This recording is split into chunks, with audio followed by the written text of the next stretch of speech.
Hi friends, welcome to social team பது channel. சூப்பரான ஒரு லஞ்ச் பாக்ஸ் ரெசிபி தான் ஃப்ரெண்ட்ஸ் இப்போ நம்ம பார்க்க போகிறோம். கண்டிப்பாக சோஷியல் டீம் பது சேனல் உங்களை எல்லாருக்கும் பிடிக்கும்னு நினைக்கிறேன். சேனல் பிடிச்சவங்க கண்டிப்பாக இதை சப்ஸ்கிரைப் பண்ணிவிட்டு லைக் போடுங்க. உங்களுக்கு பிடிச்சவங்களுக்கும் சொல்லுங்கள். முதல் தடவை பார்க்குறீங்க அப்படின்னா கண்டிப்பாக வீடியோ பார்த்துட்டு பிடிச்சிருந்ததுன்னா லைக் பண்ணி சப்ஸ்கிரைப் பண்ணுங்கள். இன்றைக்கி என்ன நம்ம ரெசிபி பார்க்க போகிறோம் அப்படின்னு பார்த்தீங்கன்னா, ஒரு 2-in-1 ஃப்ரைட் ரைஸ் பேசிக் சொல்லித்தரப்போகிறேன். எல்லார் வீட்லேயுமே கேரட்டு, பீன்ஸு கண்டிப்பாக வச்சுருப்போம். கேரட், உருளைக்கிழங்கு இருக்கும். அது மாதிரி பச்சை பட்டாணி, ஏதாவது காஞ்ச பட்டாணி கூட வச்சுருப்போம். அதை ஊற வச்சுக்கோங்க. அப்படி இருந்ததுன்னா, ஏன்னா நைட்டு போடுறேன் அப்படின்னா இந்த வீடியோவை நாளைக்கு காலையில் நீங்கள் லஞ்ச் என்ன செய்யணும்னு யோசிச்சிங்கன்னா கண்டிப்பாக நைட் இந்த வீடியோவை பார்த்தீங்கன்னா உங்களுக்கு ஒரு ஐடியா கிடச்சிரும். ரைஸ் பாஸ்மதி ரைஸு இல்லைன்னா பச்சரிசி, நல்ல சாப்பாட்டு பொன்னி அரிசி எது இருக்கோ அதை ஒரு 15 நிமிஷம் ஊற வச்சுக்கோங்க. எப்போதும் சாப்பாட்டுக்கு ஒலை வைக்கிற மாதிரி வச்சுட்டு அதில் கொஞ்சம் பிரிஞ்சி இலை, லவங்கம், ஏலக்காய் போட்டுட்டு சோம்பு கொஞ்சம் போட்டுட்டு நல்லா கொதித்த உடனே இந்த நம்ம ஊற வச்சுருக்கிற சாப்பாட்டு அரிசி அதில் போட்டுருங்க. பிரிஞ்சி அதாவது அந்த பதத்துக்கு நல்ல ஒரு கையில் வச்சா ரெண்டாக உடையிற பதத்துக்கு பாஸ்மதி ரைஸோ பச்சரிசியோ அப்படி இல்லைன்னா புழுங்கலரிசி, நல்ல நீட்டு புழுங்கலரிசியை வச்சுக்கோங்க. இதை பார்த்திங்களா, கையில் எடுத்திங்கன்னா இந்த மாதிரி உடையணும், ரெண்டாக உடையணும். இதுதான் கரெக்டான பதம், ஃப்ரைட் ரைஸ் பதம். இந்த மாதிரி சாதத்தை நம்ம வடித்து வச்சிட்டோன்னா இதில் நம்ம என்ன வேணாலும் லஞ்ச் ரெசிபி பண்ணிக்கலாம். இந்த சாதம் வடிக்கிறதுக்கு முன்னாடி நம்ம அதில் அந்த ஒலை கொதிக்கும் போதே சாப்பாடுக்கு உப்பு போட்டுருங்க தேவையான அளவுக்கு. அதே மாதிரி சோம்பு, பட்டை, லவங்கம், பிரிஞ்சி இலை அதையும் போட்டுருங்க.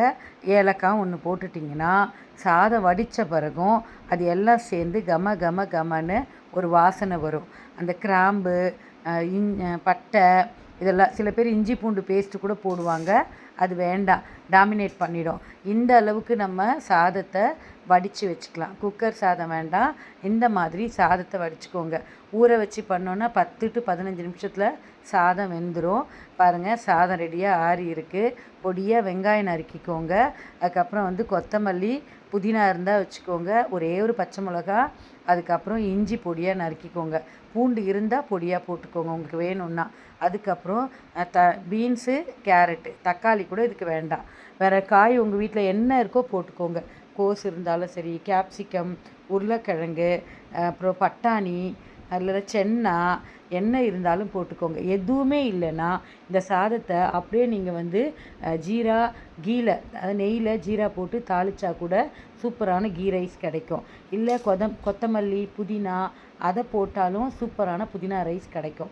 ஸோ ரைஸை மட்டும் நீங்கள் ரெடி பண்ணி வச்சுக்கோங்க.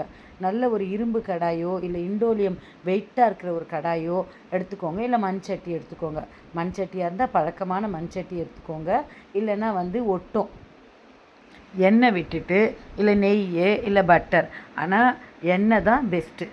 நம்ம ரீஃபைண்ட் ஆயில் இருக்கும் இல்லைங்களா, அதை கொஞ்சம் விட்டுட்டு சோம்பு போட்டுக்கோங்க. சோம்பு நல்லா பொரிஞ்ச உடனே வெங்காயத்தை பொடியாக நறுக்கி வச்சுருக்கோம் இல்லைங்களா, பெரிய வெங்காயம், நல்ல ஒரு பெரிய சைஸ் வெங்காயம் எடுத்துக்கோங்க. அதையும் இந்த மாதிரி போட்டு நல்லா கிளறி விடுங்க. அந்த வெங்காயம் ஒரு 3 நிமிஷத்தில் கண்ணாடி மாதிரி ஆகிடும். நல்ல கண்ணாடி மாதிரி ஆகிடும். இந்த ஸ்டேஜில் நம்ம இதில் பச்சை மிளகா, அப்புறம் பொடியாக நறுக்கின இஞ்சி இதெல்லாம் போட்டுக்கலாம். பார்த்திங்களா, வெங்காயம் ஒரு 3 to 4 நிமிஷத்துக்குள்ளே கண்ணாடி மாதிரி வெந்துடும். இப்போது நம்ம இது கூட பொடியாக நறுக்கின பச்சை மிளகா வெங்காயத்தோடு சேர்த்து வதங்கணும். பொடியாக நறுக்கின இஞ்சி அதையும் நல்லா போட்டுக்கோங்க. அவ்வளோதான். இதை நல்லா கொஞ்சம் கலந்து விடுங்க. இது அந்த பச்சை மிளகாயில் இருக்கக்கூடிய விதை நல்லா வேகணும். இல்லை எனக்கு குழந்தைங்க சாப்பிட்ணும், பச்சை மிளகா வேண்டான்னா பச்சை மிளகாவை ஸ்டாப் பண்ணிக்கோங்க. ஏன்னா பிள்ளைங்க சாப்பிடும்போது பீன்ஸ் எது பச்சை மிளகாய் எதுன்னு சொல்லிட்டு கன்ஃபியூஸ் ஆகிடுவாங்க. அதுக்கப்புறம் பொடியாக நறுக்கின பீன்ஸும் கேரட்டும் உங்களால் எவ்வளோக்கு எவ்வளோ பொடியாக நறுக்க முடியுமோ அவ்வளோக்கு அவ்வளோ போட்டுக்கோங்க. மணி பார்த்திங்கன்னா இப்போ நைட்டு 10:30 இருக்கும். நான் காலையில் செஞ்ச ரெசிப்பியை இப்போ தான் நான் உங்களுக்கு அப்லோட் பண்ண போகிறேன். ஏன் அப்படின்னா நாளைக்கு என்ன லஞ்சு செய்யலான்னு சொல்லிட்டு யோசிச்சுட்ருப்பீங்க. எப்படியும் 11 மணிக்கு குறைஞ்சி தூங்க மாட்டீங்க. 10:30லேருந்து 11 மணிக்கு கண்டிப்பாக யூடியூப் பார்ப்பீங்க, மொபைலில் யூடியூபை. அதனால தான் தைரியமாக பத்தூஸ் சேனலினுடைய வீடியோவை இப்போ நான் உங்களுக்கு அப்லோட் பண்ண போகிறேன். பார்த்திங்களா, இந்த எண்ணெய் இதுலேயே சூடுலேயே கேரட்டும் பீன்ஸும் வெந்துடும். காய் என்ன காய் வேணாலும் போட்டுக்கோங்க. இப்போ வந்து பீன்ஸு கேரட் வந்து நீங்கள் ரொம்ப வேக வைக்கக்கூடாது. லைட்டாக இப்படி பண்ணிங்கனாவே அந்த பச்சை கலர் மாறாமல் அப்படியே இருக்கும். இது வந்து வெந்துருச்சு. இப்போ இதில் கொஞ்சமாக கரம் மசாலா ஒரு 1/4 டீஸ்பூன் போட்டுக்கோங்க. இல்லை உங்களுக்கு ஃப்ளேவர் ரொம்ப பிடிக்கும்னா நீங்கள் இன்னும் கொஞ்சம் ஒரு 1/2 டீஸ்பூன் கரம் மசாலா போட்டு நல்லா பிரட்டிக்கோங்க. அந்த எண்ணெயிலேயே கரம் மசாலா நல்லா வந்து ஃப்ரை ஆகிடும். சரிங்களா? பாருங்கள், நானே வீடியோ எடுத்து தான் போடுறேன். இத்தனை நாள் வீடியோ ஸ்டாண்ட் வைப்பேன். இப்போ வந்து நான் ஒரு கையில் வீடியோ எடுத்துக்கிட்டே தான் நான் வந்து இன்னொரு கையில் செஞ்சுக்கிட்டே நான் வந்து உங்களுக்கு வீடியோ எடுத்துட்ருக்கேன். கொஞ்சம் ஷேக்கிங் இருக்கும். நீங்கள் பார்த்து அதை கொஞ்சம் இது பண்ணிக்கோங்க. நான் வந்து கரெக்ட் பண்ணிக்கிறேன். நீங்கள் அட்ஜஸ்ட் பண்ணிக்கோங்க. நமக்கு வந்து அங்கே ஃபுட்டு எப்படி வருதுன்றது தான். லைட்டாக சால்ட்டு போட்டுக்கோங்க. ஏன்னா சாதத்தில் உப்பு நம்ம போட்டுட்டோம். இப்போ பார்த்தீங்கன்னா கொஞ்சம் சீரகப்பொடி போட்டிருக்கேன். சில பேர் வந்து சீரகப்பொடி இல்லை அப்படின்னு சொன்னிங்கன்னா சோம்பு தாளிக்கும் போதே முதல்லையே கொஞ்சம் சீரகத்தை தாளிச்சிருங்க. அது என்ன அப்படின்னா சீரகம் சில குழந்தைகளுக்கு வாயில் மாட்டினா பிடிக்காது.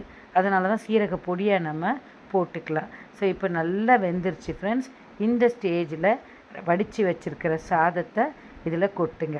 அந்த பிரிஞ்சி இலை, ஏலக்காய், லவங்கம், சோம்பு இதெல்லாம் சேர்ந்து வெந்த சாதம். அதெல்லாம் அதில் சாதத்தோடு அப்படியே இருக்கும். நம்ம வடித்த உடனே பொறுமையாக கலரி விடுங்க. சாதம் போட்டுட்ட பிறகு தீயை வந்து கொஞ்சம் குறைச்சிக்கோங்க. கேஸ் ஃப்ளேமை மீடியமாக வச்சுக்கோங்க. பரட்ட ஆரம்பிங்க. பார்த்திங்களா, நான் ஒரு கையில் பிடிச்சிக்கிட்டே தான் எடுக்கிறேன். கடாய் வந்து இரும்பு கடாயாக இருக்கிறதுனால மூவ் ஆகலை. வேறு கடாயாக இருந்தால் இந்நேரம் ஷேக் ஆகிருக்கும். இப்போ பாருங்கள், இந்த அளவுக்கு தான் கலர முடிஞ்சுது. இப்போது நான் மொபைலை வச்சுட்டு உங்களுக்கு சூப்பராக கலரி காமிக்கிறேன். சரிங்களா? பாருங்கள், இப்போ இதில் கலரிட்ட பிறகு கொத்தமல்லி தூவிக்கலாம். பச்சையாகவே தூவுங்க. ஏன்னா அந்த சூட்லேயே கொத்தமல்லி நல்லா இதுவாகிடும். இப்போது நெய் விடுங்க, இல்லை பட்டர், உங்களுக்கு எது தேவையோ அதை விடுங்க. பெப்பர் பொடி கொஞ்சமாக தூவிக்கோங்க. அது கூட பிடிக்கும்னா அதுக்கப்புறம் கொஞ்சமாக சுகரையும் ஆட் பண்ணிக்கோங்க.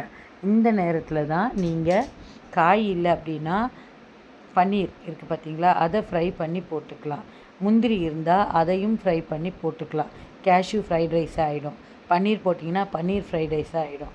இதில் வந்து கொஞ்சம் காஷ்மீரி மிளகாத்தூள் அப்புறம் செஷ்வான் சாஸ் இருந்தால் போட்டிங்கன்னா செஷ்வான் ஃப்ரைட் ரைஸாக மாறிடும். ஆனியன் இதெல்லாம் இருக்கும், வெங்காயத்தாள்லாம் அதெல்லாம் இருந்தால் அதை கூட போட்டுக்கோங்க. அழகாக ஒரு டப்பாவில் இதை கொஞ்சம் லைட்டாக ஆற வச்சுட்டு பவுலில் போட்டு பசங்கக்கிட்ட லஞ்சுக்கு கொடுத்து பாருங்கள். பசங்க விரும்பி சாப்பிடுவாங்க. ஸோ இதுக்கு கிரேவியே வேண்டாம், சாஸ் கொடுத்தாலும் சரி. ஸோ உங்களுக்கு இந்த ரெசிபி பிடிச்சிருக்குன்னா கண்டிப்பாக லைக் பண்ணி ஷேர் பண்ணி கமெண்ட் பண்ணுங்கள். நாளைக்கு உங்கள் வீட்டில் நீங்கள் ஃப்ரைட் ரைஸ் தான் லஞ்சாக செய்ய போகிறீங்கன்னா செஞ்சுட்டு பதூஸ் கிச்சன் பதூஸ் சேனலில் கமெண்ட் பண்ணுங்கள்.